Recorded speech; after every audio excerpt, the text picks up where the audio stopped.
So today's session, we're going to look at microlearning and some of the science behind it.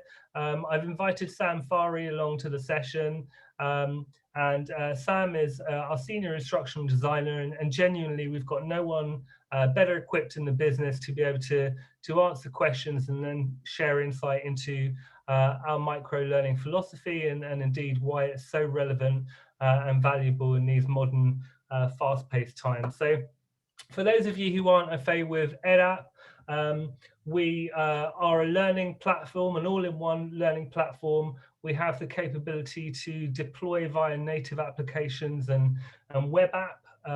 We have offline accessibility, games, both within the learning experience and also linked to the learning experiences, a variety of social and coaching tools.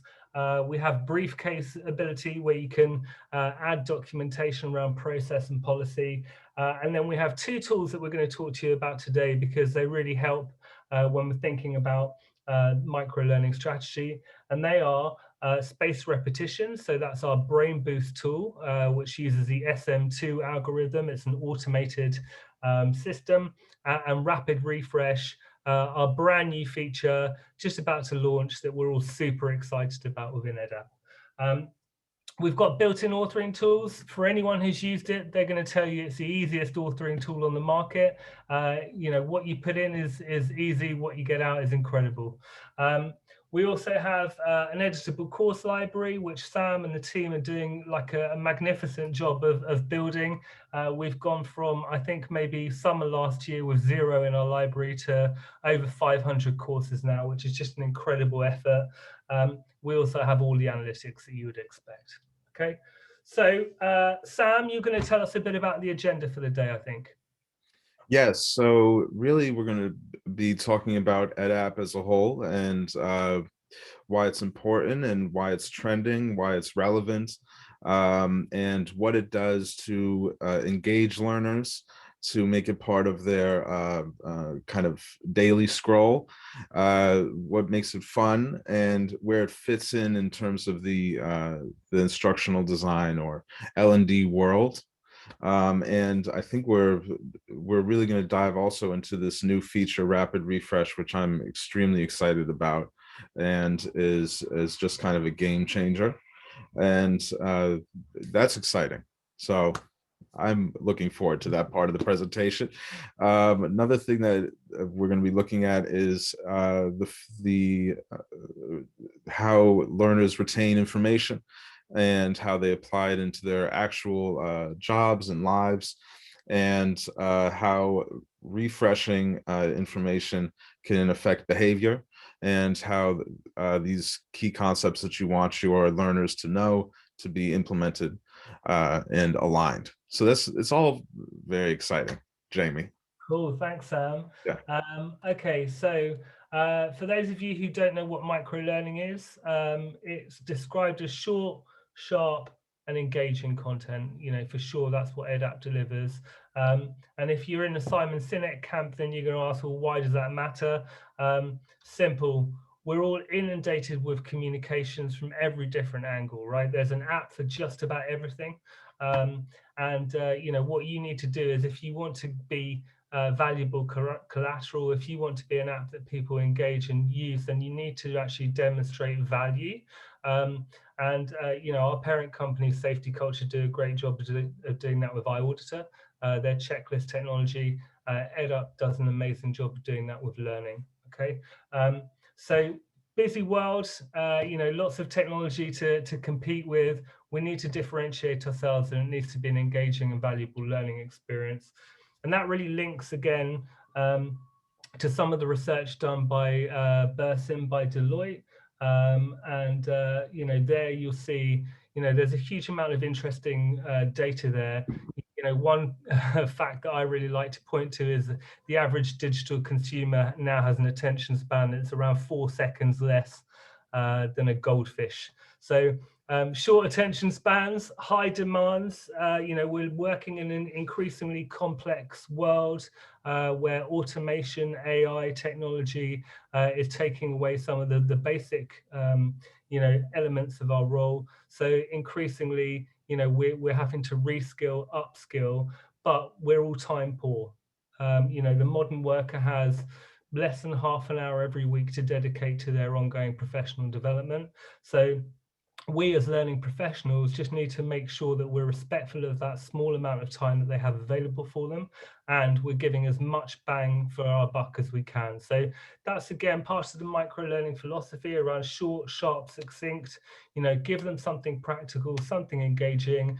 They'll keep coming back and they'll take value from it. It will improve productivity, performance, or your bottom line. Okay. So that leads us into the forgetting curve, and you can see here some really startling information around how quickly people forget what you've taught them in a classroom. You know, 50% within an hour, 70% within, you know, the turn of the sun, right? So we want to take active steps to mitigate that risk. And when we look at the Ebbinghaus curve, you know, we'll see that there are some defining factors that ensure that actually knowledge is retained over a longer period of time. Some of those link really well just to our micro-learning philosophy. You know, in a second, we'll show you a blended learning journey, but where we're helping people to get context around the learning experience that they're going into. We're giving them a base level of knowledge so that the facilitator can move more quickly. We're helping them to understand the importance of what they're doing. And actually, even in a self-paced learning experience, these things are true. It's around building people up so that you're getting into more complex subject matter. And then after the event, it's around repetition. So again, you know, micro-learning is a really effective way of managing that repetition if you want to actually have learning experiences. But also our rapid refresh tool is going to be used in that context as well. It's going to be a very super quick, super easy tool for you to be able to test competence. For those who are engaging with the questions, you'll get an opportunity for you to reinforce learning and get people, you know, knowledgeable on a subject without them even knowing it. For you, strategically, it's going to give you a whole bunch of insight that Sam's going to talk about in a minute. And then there's that frequency of retrieval. So again, you know, giving people, you know, a mobile coach in their pocket, a tool that they can use just in time and refer to within a couple of minutes. You know, they can remind themselves of some learning that they've taken from a classroom event, or perhaps they've learned earlier on in their journey. Really powerful. Okay. Here's a blended learning example, and you can see how micro-learning is being used to prepare for a virtual session. It can be incorporated into that virtual session. We can use discussions and assignments, which are features that we would have talked about in previous webinars, to help the facilitator to understand, you know, the mood, the temperature, and the understanding of their audience. And then here we can see it being deployed after towards, you know, together with, again, more discussions and some gamification elements. And here we can see the effect of spaced repetition. So we're going to, as I say, talk about rapid refresh and how it enhances that spaced repetition element of the learning here. Okay. For those of you who aren't, again, you know, using all of the features of EdApp, you know, make sure to include games. You know, games are fun. They can be delivered in a really kind of professional, conservative way. They don't have to be ridiculous and juvenile, but they definitely have some impact. They're going to get people thinking. They're going to reinforce the learning. They're going to give learners a sense of achievement, and most importantly, without them having to get on a treadmill, they're going to create some lovely dopamine that's going to be great for them. Okay, again, serves your culture of learning.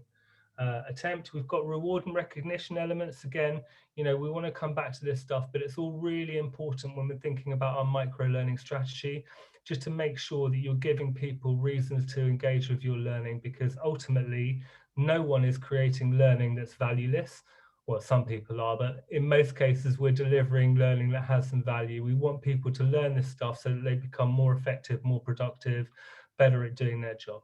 Okay. Here are the games.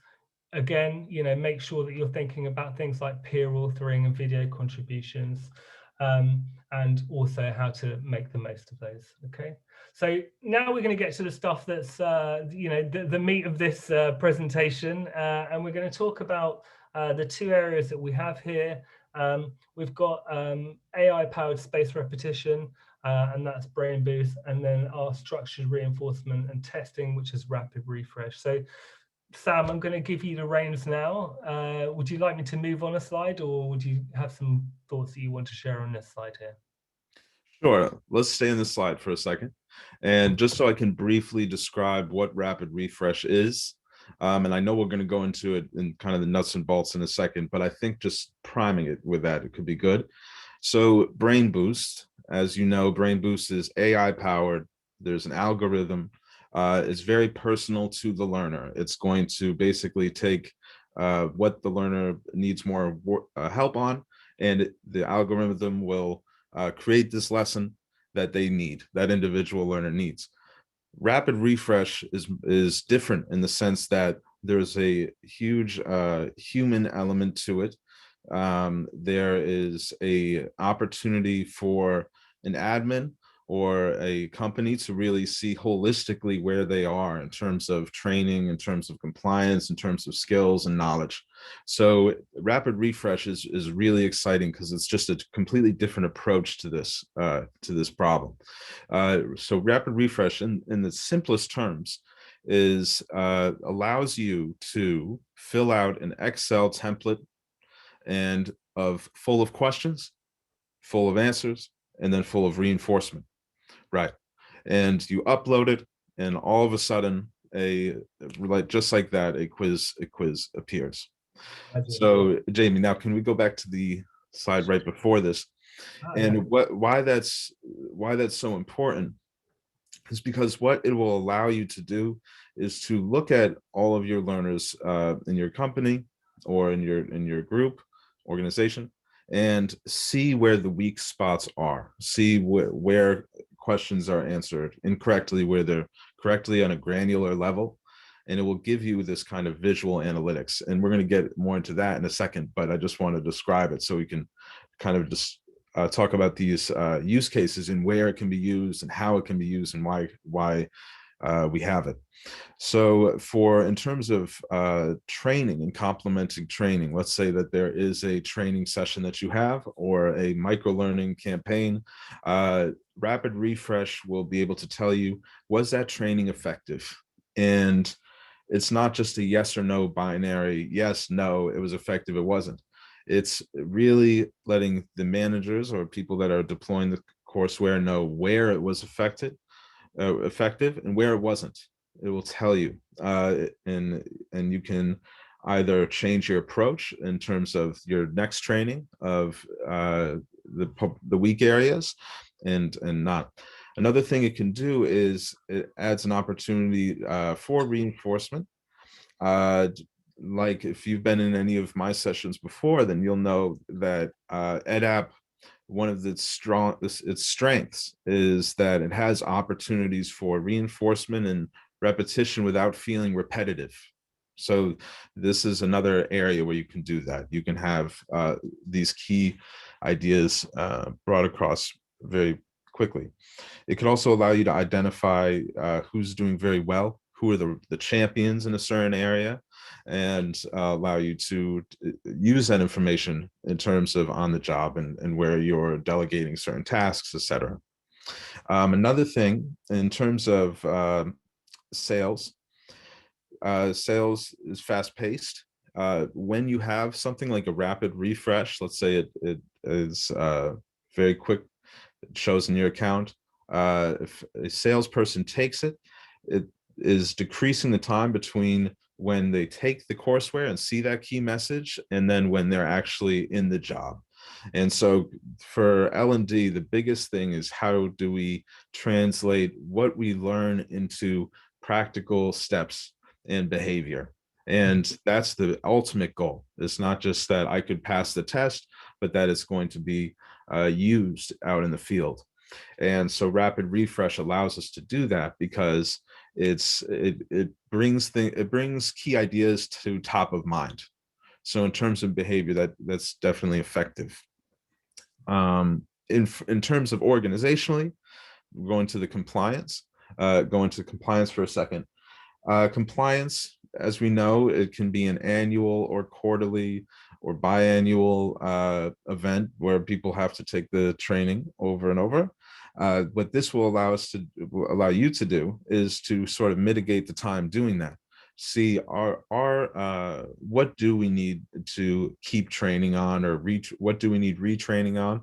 It can also be used to provide reassurance that your company or certain areas are compliant, that people know that and remember the things that they're supposed to be doing all year round. So that's a really, really useful case in terms of safety, in terms of compliance, and just for the company. It's a really, really effective tool for that.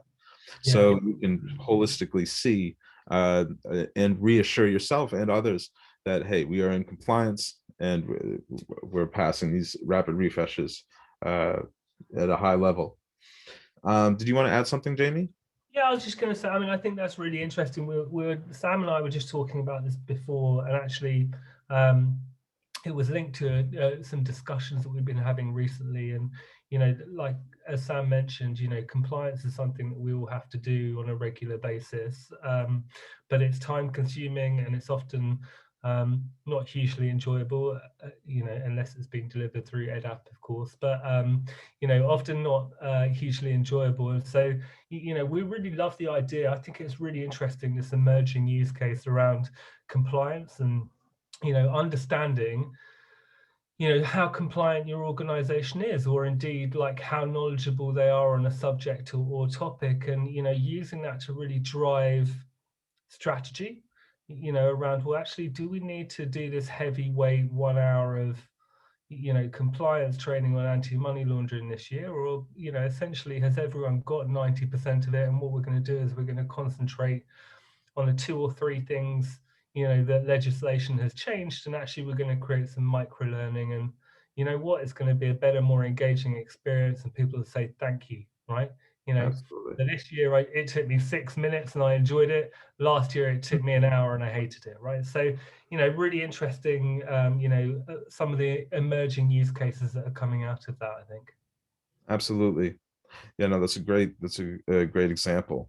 And for this last section, this emerging skills section, this is really interesting to me, just as an instructional designer. But before even content is created, well, it can be used in different ways, but even before content is created, what you can do is identify where the knowledge gaps are within your organization, and that can actually dictate to you what needs to be created. So, for example, if there are things with, maybe there's some sort of sales skill that is a little bit weaker across the organization, that might dictate to you, okay, this is the kind of micro learning that we need to get everyone up to par. So that's a huge thing, to identify knowledge gaps.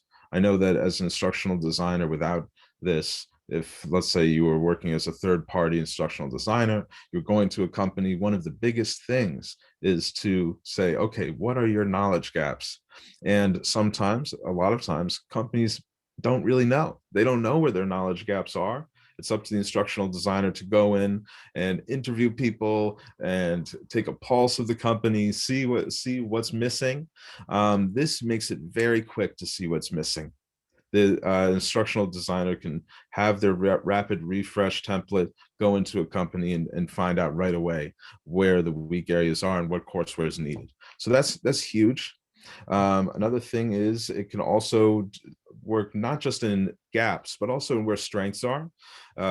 We can identify, okay, what employees are really just rock stars and their skills are super high. They know these things, and maybe we could assign this important, drastically important, that's not the right word, but to a project to those people that are really rock stars and know what they're doing. So that's a really wonderful thing. It's allows people to take pretty much a pulse of their company and see where those areas are. So that, yeah, I'm very excited about it. Yeah, no, I love that. And, I think I just, like, while you're talking there, I was thinking, you could be so agile with this, right? It's almost like, you could have your senior executives set the strategy for the year and identify areas that they want the organization to develop capability around, kind of data, digital competence, whatever it might be. And as a learning function, you can take that, create some questions in an Excel spreadsheet, send out those questions, and immediately, like you say, get that pulse check and understanding of, hey, well, we know who our guys that are going to go to bat are, because they're already demonstrating they've got a good working knowledge here. And some of those guys, if we want to get up to this level of competence, we're going to need to do some investment around here. I think it's just, so many use cases. I think it's really exciting where this is going to go and how it's going to take us. So, okay. So I'm going to move on for you. So I think, Sam, you've mentioned already a bit about the kind of Excel upload process. Maybe you could share a bit about setting cadence and, and that kind of thing, how it might be used in that regard. Right. So what it does is it's going to ask you to have a question bank. You can have as many multiple choice answers as you'd like, but it also has an opportunity for you to fill out in the Excel sheet the reinforcement, which is so important. So what is the message that you get from the answers? So it's just very simple and easy to use. And yes, is that what you mean, Jamie? Yeah, no, sorry, Sam. I just set you up with a difficult question there. Yeah, I was just going to say, I mean, I think, obviously the difference between brain boost and rapid refresh is that you can set the cadence, right? You can decide how many questions, what days that happens in. And I guess, thinking, for example, about your sales community, you might hit those guys on a Monday morning and a Friday morning, on a Friday afternoon, because that's their least productive time in terms of meetings, and therefore they maybe have more time. I guess it's just, I like the idea of people being intelligent about when they deploy their questions to get the best returns, in terms of responses and things as well, right? Yeah, absolutely. Absolutely. And whereas Brain Boost is individual, and that's important in its own way, this is something that is keeping everyone aligned. It's kind of it's more collective. So yeah, it's very interesting.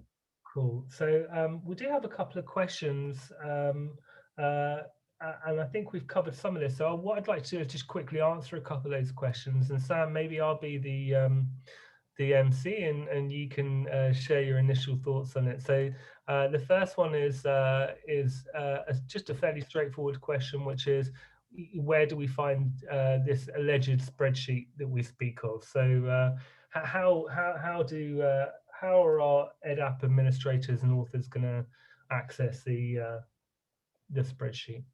Well, when the feature is released, I believe there'll be a place where they can access it on either through account managers or on the website. Yeah, so it's comes with the feature, so it's not going to come out beforehand. Exactly. Yeah. So, well, sorry to burst your bubble there, Sam, but actually, we do have a spreadsheet ready for any of you who are super enthusiastic and want to even better do that early. Sam, I set you up there. But yeah, Sam's absolutely right. It'll be in the same way that at the moment you can do a CSV upload of learners. You can click and open up that file and populate it and then save it back in. In the same way, it will work here. You'll click a button, it will give you that spreadsheet. Clearly you don't have to always press that button. You can have it formatted, and then you'll be able to use it again and again and mix up questions, copy and paste, and all of that good stuff as well. So it should be really easy. And then Hanya, excuse me, I'm sure I have not pronounced that correctly, so I apologize, Hanya, if that's the case. But Hanya has said the microlearning has many formats. What are the formats that you use in EdApp? So I'm not clear if that's a question about kind of SCORM or just microlearning in general, Hanya. But Sam, I don't know if you'd care to I think have a crack at that one. Yeah, I think that microlearning is sometimes referred to as small videos and things like that. EdApp has capabilities for videos, images, text, audio, voiceover, all kinds of things. So basically, we recognize that there's a diversity of learning modals.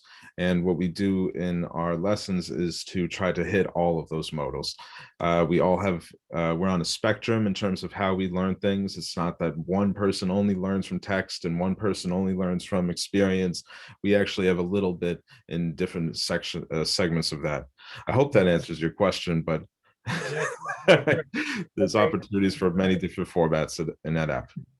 And Hanya, we'd love to help you explore that. So, we just have to, the team will reach out to you and, we can arrange a session to talk you through that. So, okay, so we've talked about, how this is being used and where we anticipate it being used, and actually how exciting, that is, because we're already finding lots of new use cases day by day. In terms of the experience itself, Sam, what can the learner expect when it comes to rapid refresh in terms of how they'll know about the learning and indeed what that learning will look like for them? It will look like a normal lesson. It'll have a nice background and branding on it. And it will have reinforcement. So really it's reinforcement will come right away as soon as they answer a question. It's not like a quiz where you get, your reinforcements at the end. Every time they answer a question, a reinforcement happens, is Cool. my understanding. Yeah. Yeah. And I think the way that will work as well is the learners themselves will get an alert to let them know that the rapid refresh is ready for them to complete. And it will appear at the top of their learning experience. So they'll know to prioritize that first as well. But like you say, aesthetically, it should be really pleasing. You don't have to include Nike trainers. You can have your own branding in there, but it should look really good. And in terms of the output from that, Sam, what can they expect in terms of analytics and data? Yeah, I love this. Individual questions and seeing which questions were passed, which were fail. This was, it looks, so you can see right there, it's kind of like this mosaic of fails and passes, and you can really see visually where the weak areas are across the board. So on this particular example, Neil is not doing so well on any of the questions. But if you have a bigger, if you have a bigger graph, you can see maybe one column is much redder than another. And you can go to that question, see what the subject of that question is, and then that can inform what your next authoring will be. And if you had a instructional design on that topic before, to actually look at it and say, okay, what was not effective about this? Maybe our approach on this particular subject wasn't working, or it obviously wasn't working. And what did we miss here? How can we edit this, revise this, and deploy? So that's very important. It's something that instructional designers should know, as well as whoever's administering and looking at analytics. It's a place where both of those roles are going to find a lot of use. Yeah, great. I should say, I didn't say at the start, and that was remiss of me, but a couple of you have been active in the chat and asking questions. If you do have any questions, we encourage those. We like it to be as participative as possible. Try saying that 3 times. So, okay, perfect. So thank you for that. And then in terms of analytics, obviously, it's worth mentioning while we're here that not only are we going to provide analytics around rapid refresh, our EdApp customers are going to be excited to learn that we're about to launch a new set of dashboards and reporting within our platform. So get ready for enhancements there. If you're a customer, your client success manager will be in contact to talk you through that. If you're a prospect, then we'll be talking about it naturally as part of the service moving forward. But yeah, really exciting. We know how important data is to everyone, and we're just going from strength to strength in those areas. So little pitch again for any prospects out there. Hopefully all of you are convinced already, but if you're not, or if you haven't tried it, check out our authoring tools and our quizzing tools, games tools. They really couldn't be easier. Totally sustainable.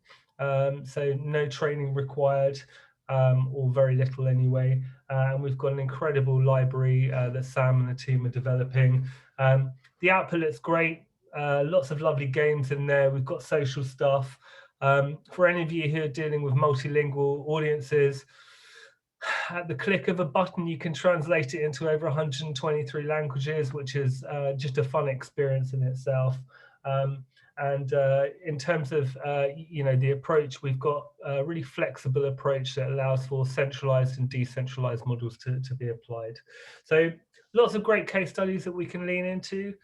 Many of those are on the website, but you'll find consistency around things like agility, production costs, speed to competence as being the things that you can expect from EdApp. So we're going to move into the Q&A stage. Really pleased that everyone seems to have stayed with us through this session, despite my 3 minutes of talking on mute into the camera. So thank you for that. Do we have any open questions? I have asked some questions along the way. Oh, what have we got here in the chat? Okay. No, I think we're good on questions. So we are going to be done a bit early on time. So while we're here, and for any of you who are interested, Sam, as I mentioned before, leads our instructional design team. So I'm going to... okay, quick question from Emily. When will it be launched? I think it's going to be in the next week or so. I'll need to clarify that, but I think it's certainly within the next 2 weeks. So it will be in February that we launch. So Sam, while we're here, you've been doing some incredible work on the Learning Library. I wonder if you can share a bit about what the team are working on at the moment, so the folks listening in can hear about what they'll be able to use in the coming weeks. Absolutely. So this quarter, we are focusing on leadership, on sales, on starting a startup. So really cross-industry courseware that is going to be highly usable by many different industries.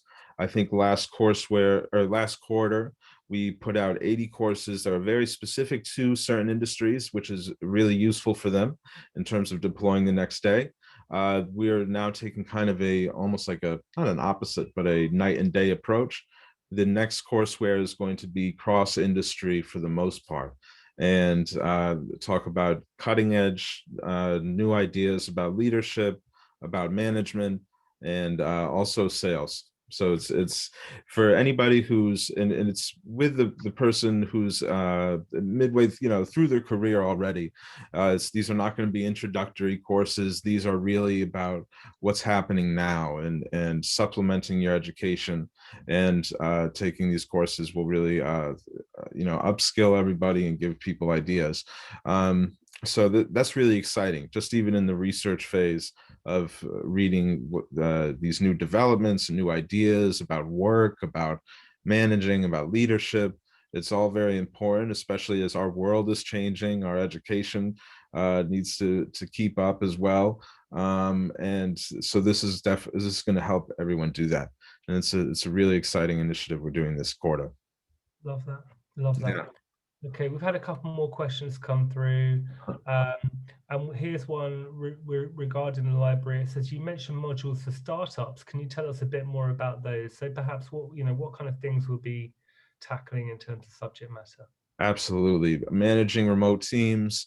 We'll have courseware coming out on that, advanced negotiation, things like HR things, about how to deal with difficult conversations, how to deal with difficult conversations remotely, all kinds of things. We're having a diversity inclusion course coming out soon. That's really a beautiful course. everything. So basically you'll see and yeah, within the next month, by the end of March, it will come out formally in our EDMs, a package of startup courseware that if someone who's in a startup or starting a startup can download and use right away. Things like marketing, digital marketing, we have a course on that that's amazing. A course on SEO that's absolutely comprehensive and incredible, overly comprehensive. It's just amazing. You could become an SEO person by taking it. It's really amazing. Like the course we're coming out is going to be really useful for that. If I continue to kick off webinars on mute, then I may be looking for a new career soon anyway. So I may well do that SEO course.